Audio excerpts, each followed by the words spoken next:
Assalamualaikum warahmatullahi taala wabarakatuh. Selamat sejahtera. Tuan-tuan, tolong share, tolong like, tolong subscribe. Terusnya cerita tentang Kevin Moraes, tuan-tuan. Okey, siapa yang tak tahu pada tahun pembunuhan Kevin Moraes ni sebenarnya berlaku pada zaman kecoh 1MDB. Ini cerita lain pula.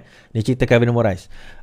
Masa itu I think selepas pembunuhan Altan Tuya, kalau kita tengok kes-kes pembunuhan M-Bank punya CEO, terdapat juga akhirnya pembunuhan yang terbaru ini melibatkan Kevin Moraes. Siapa Kevin Moraes? Kevin Moraes ni adalah bekas pendakwa raya yang didapati telah mati dibunuh dan disimen, diletakkan di dalam tong dan disimen pada kira-kira pada zaman Datuk Seri Najib memerintah. Dan dikatakan dia menyiasat pada waktu itu berkaitan kes 1MDB atas waktu dengannya. Baik, kita baca.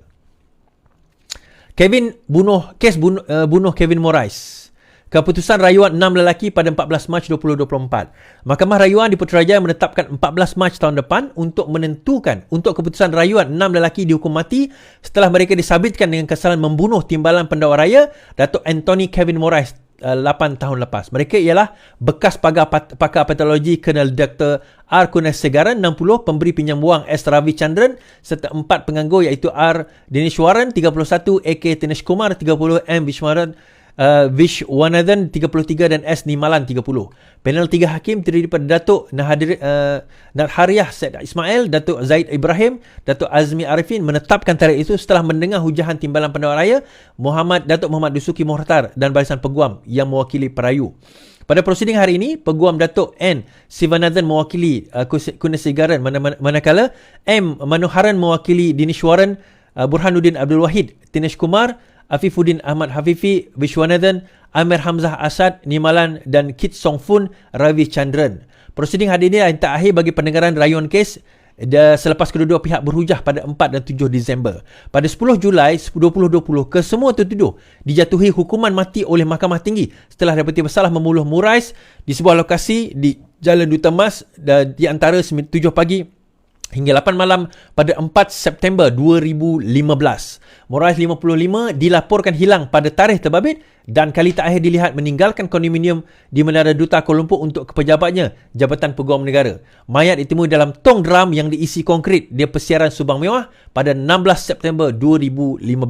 Dalam penghakimannya, Hakim Mahkamah Tinggi Datuk Azman Abdullah berkata kesemua tertuduh mempunyai niat untuk membunuh mangsa dan mahkamah mendapati pembelaan gagal menimbulkan sebarang keraguan munasabah mengenai penglibatan mereka dalam pembunuhan itu. Terdahulu, Muhammad Dusuki berhujah hukuman mati wajar dikekalkan terhadap perayu dan tersebab untuk Mahkamah Rayuan mengganggu dapatan itu.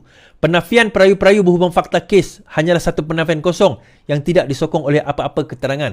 Pembelaan bersifat penafian semata-mata. Muhammad Dusuki berhujah dalam pembunuhan Kevin Moraes tidak perlu dibuktikan kerana bukti-bukti mengikut keadaan circumstantial evidence yang dikemukakan sepanjang pembicaraan sudah cukup menunjukkan bahawa keenam-enam tertuduh telah membunuh mangsa. Secara keseluruhannya, keterangan ini apabila digabungkan mampu mewujudkan satu inference mengenai penglibatan perayu dalam menyebabkan kematian Kevin Moraes. Sebagai dasarnya, ia mampu memberi keyakinan bahawa perayu merupakan orang yang terlibat. Manoharan pula memohon mahkamah membuat keputusan berdasarkan fakta dan bukan sentimen emosi. Kita pernah dengar kes pembunuhan melibatkan ketua polis serta hakim. Ini kali pertama melibatkan seorang timbalan pendakwa raya, namun dia tidak kira apa juga sentimen. Mahkamah perlu membuat keputusan berdasarkan undang-undang. Perkara itu disokong oleh peguam. Baik. Saya sebut tadi mengenai 1MDB bukan 1MDB, saya kena betulkan fakta tersebut. Tetapi peristiwa itu berlaku dalam suasana 1MDB tengah dalam siasatan kekecohan dan sebagainya. Itu yang berlaku. Okey, takut ada salah faham pula. Baik. Apa maksud dia tadi berkenaan dengan kes tu? Kita belajar sikit tentang undang-undang kan. Semua yang tertuduh tadi didapati bersalah membunuh Kevin Moraes. Now, isu dia dalam undang-undang ni ada dua, tuan-tuan. Satu dipanggil direct evidence, satu dipanggil corroborative evidence. Bukti yang menyokong di antara satu sama lain. Direct evidence ni mudah. Contohlah, kita ada pisau, alat untuk kita nak gunakan untuk membunuh si mangsa. Senjata itu ada cap jari si pembunuh.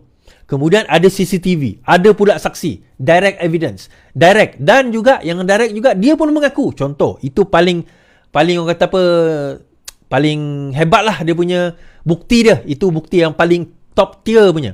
dan dia waras, dia bukannya tak siuman dan sebagainya, dia waras dan dia berlaku dalam keadaan itu dipanggil direct evidence, dan itu bukti yang paling jelas. Namun begitu ada bukti yang tidak jelas. Contohnya mungkin dalam kes ini, saya tak baca detail kes ini, tetapi kalau kita tengok circumstantial evidence, bukti-bukti keadaan digunakan terlalu banyak dikatakan dan dicampurkan semua sehingga kita tidak mengatakan bahawa mereka lah yang membunuhnya. Jadi inilah dalam kes Kevin Morris ini digunakan bukti-bukti keadaan. Circumstantial evidence ini digunakan. Mungkin dia tak adalah CCTV, mungkin tak adalah orang nampak saksi, mungkin tak adalah senjata dan sebagainya, tetapi bukti-bukti yang secara berasingan, bukti-bukti keadaan yang secara berasingan digabungkan sehingga menyebabkan tidak kita infer, kita datang dengan conclusion mengatakan bahawa mereka yang telah membunuhnya. Ada satu keputusan ataupun kata-kata daripada seorang hakim dia mengatakan circumstantial evidence ini kita boleh gunakan apabila terlalu banyak circumstantial evidence sehingga kita boleh guna sebagai tali yang kita lilit dan akhirnya untuk menggantung orang yang kita tuduh. Dia punya bukti tu mestilah kuat untuk kita mengatakan kita boleh gantung si tertuduh tersebut.